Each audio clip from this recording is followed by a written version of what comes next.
Hello दोस्तों, नमस्कार। कैसे हैं आप सब लोग। आइए आज हम जानते हैं भारतीय संवैधानिक विकास की यात्रा के बारे में। और इस यात्रा में जो पहला और महत्वपूर्ण कदम है वह है 1773 का रेगुलेटिंग एक्ट। भारत में ईस्ट इंडिया कंपनी का शासन था और ईस्ट इंडिया कंपनी व्यापार करने के बदले ब्रिटेन सरकार को टैक्स के रूप में कुछ पैसा देती थी।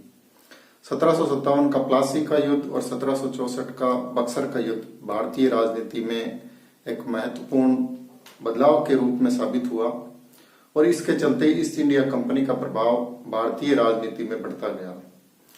ईस्ट इंडिया कंपनी भारत में व्यापार करने के बदले ब्रिटिश सरकार को टैक्स के रूप में कुछ पैसा देती थी।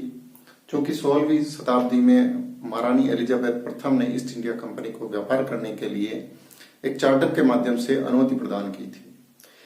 ईस्ट इंडिया कंपनी जो टैक्स भरती थी वो टैक्स दिन ब दिन बढ़ता गया और ईस्ट इंडिया कंपनी के कर्मचारियों में एक महत्वाकांक्षा जगी और उसके चलते उन्होंने व्यापार के स्थान पर राजनीतिक और प्रशासनिक हस्तक्षेप शुरू किया, जिसके चलते कंपनी में भ्रष्टाचार बढ़ा और भ्रष्टाचार के चलते कंपनी दिवालिया होने के कगार पे आ गई। 1768 आते आते कंपनी की हालत यह हो गई कि कंपनी सालाना चुकाए जाने वाले टैक्स को चुकाने में नाकाम रहने लगी।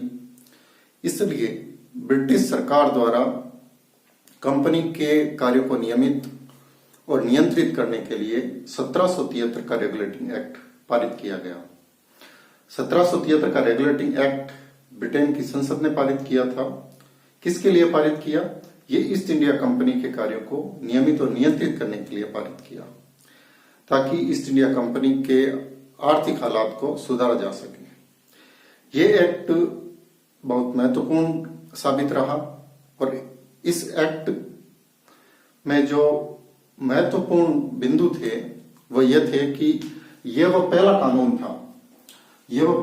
था जिसने ईस्ट इंडिया कंपनी के कार्यों को नियमित और नियंत्रित करने के लिए ब्रिटिश सरकार ने पहला कदम उठाया था।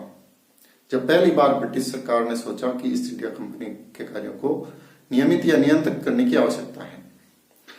इस एक्ट ने ईस्ट इंडिया कंपनी के कार्यों को राजनीतिक और प्रशासनिक कार्यों को मान्यता प्रदान की, अर्थात इससे पूर्व कंपनी को केवल व्यापार करने की अनुमति प्रदान थी। 1773 के रेगुलेटिंग एक्ट ने कंपनी के प्रशासनिक और राजनीतिक कार्यों को मान्यता प्रदान की। तीसरा और महत्वपूर्ण जो प्रभाव था इस एक्ट का वह यह था कि इस एक्ट ने भारत में केंद्रीय शासन की नींव रखी, अर्थात भारत में केंद्रीय शासन की शुरुआत 1773 के रेगुलेटिंग एक्ट से मानी जाती है। इस एक्ट में कुछ महत्वपूर्ण प्रावधान किए गए। इन प्रावधानों में जो पहला प्रावधान था वह यह था कि बंगाल के गवर्नर को गवर्नर जनरल बना दिया गया। पहले 3 प्रेसिडेंसियां थी, बंगाल, बंबई और मद्रास। इन तीनों में गवर्नर हुआ करते थे और वह तीनों स्वतंत्र शासन रखते थे। बंगाल में जो सर्वप्रथम गवर्नर जनरल रहे उनका नाम था Warren Hastings. Warren Hastings Bengal के प्रथम गवर्नर जनरल बने तथा इनकी सहायता के लिए एक 4 सदस्यीय कार्यकारी परिषद का भी प्रावधान किया गया। बंबई और मद्रास के गवर्नर को बंगाल के गवर्नर जनरल के अधीन लाया गया। इससे पहले ये स्वतंत्र कार्य करते थे। 1774 ईस्वी में न्यायिक व्यवस्था में एक महत्वपूर्ण प्रावधान किया गया और कलकत्ता में उच्चतम न्यायालय की स्थापना की। कलकत्ता में स्थापित इस उच्चतम न्यायालय में एक मुख्य न्यायाधीश और 3 अन्य न्यायाधीश का प्रावधान किया गया। एलिजा एमपी वो प्रथम व्यक्ति थे जो कलकत्ता उच्चतम न्यायालय के मुख्य न्यायाधीश बने। इस कानून के माध्यम से ईस्ट इंडिया कंपनी के जो कर्मचारी थे उनको निजी व्यापार करने और भारतीयों से उपहार और रिश्वत लेने पर प्रतिबंध लगा दिया गया। ये एक महत्वपूर्ण प्रावधान था, क्योंकि इस कानून को पारित करने के पीछे जो महत्वपूर्ण उद्देश्य था वह यह था कि ईस्ट इंडिया कंपनी में व्याप्त भ्रष्टाचार को खत्म करना। 5वां और अंतिम महत्वपूर्ण प्रावधान किया गया वह था कोर्ट ऑफ डायरेक्टर्स।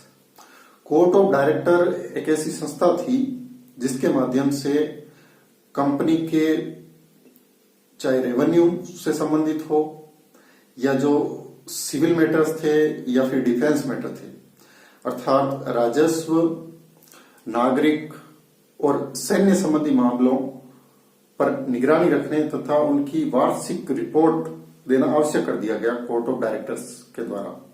इस प्रकार 1773 का जो रेगुलेटिंग एक्ट था, इस एक्ट के माध्यम से ब्रिटिश सरकार ने भारत में एक सुव्यवस्थित प्रशासनिक व्यवस्था की शुरुआत की। ये कानून भारतीय संवैधानिक विकास में पहला और महत्वपूर्ण कदम था। इसके बाद कई सारे और कानून पारित किए गए। आने वाली और अगली कक्षाओं में हम इन कानूनों के बारे में अध्ययन करेंगे। आज के लिए इतना ही। अगर आपको ये वीडियो पसंद आया हो तो इसको ज्यादा से ज्यादा शेयर करें, लाइक करें और मेरे चैनल को सब्सक्राइब करें, ताकि आप इस प्रकार के संविधान से जुड़े हुए और वीडियो निरंतर देख पाएं और अपने ज्ञान की वृद्धि करें। धन्यवाद।